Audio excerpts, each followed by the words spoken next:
Burj ഖലീഫയ്ക്ക് സമീപം സ്ഫോടനം, ആളുകളെ ഒഴിപ്പിച്ചു. വിശദമായി നോക്കാം. ആദ്യം തന്നെ വീഡിയോ ലൈക്ക് ചെയ്ത് കാണുക. ചാനൽ സബ്സ്ക്രൈബ് ചെയ്യാത്തവർ സബ്സ്ക്രൈബ് ചെയ്ത് തൊട്ടടുത്തുള്ള ബെല്ലൈക്കൺ എനേബിൾ ചെയ്യുക. ഇറാന്റെ ആക്രമണത്തിൽ ലോകത്തെ ഏറ്റവും ഉയരം കൂടിയ കെട്ടിടമായ ബുർജ് ഖലീഫയ്ക്ക് സമീപം സ്ഫോടനം നടന്നതായി റിപ്പോർട്ട്.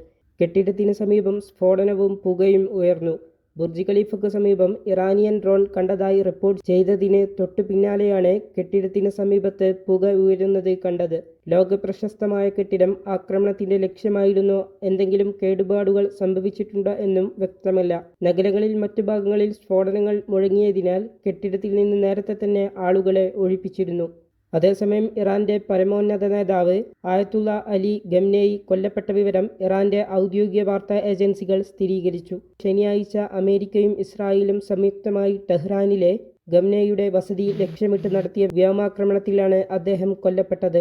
ഖംനേയി കൊല്ലപ്പെട്ടതായി അമേരിക്കൻ പ്രസിഡന്റ് ഡൊണാൾഡ് ട്രംപ് നേരത്തെ ഔദ്യോഗികമായി സ്ഥിരീകരിച്ചിരുന്നു. ഇസ്രായേൽ ഇറാൻ സംഘർഷം രൂക്ഷമായി തുടരുകയാണ്.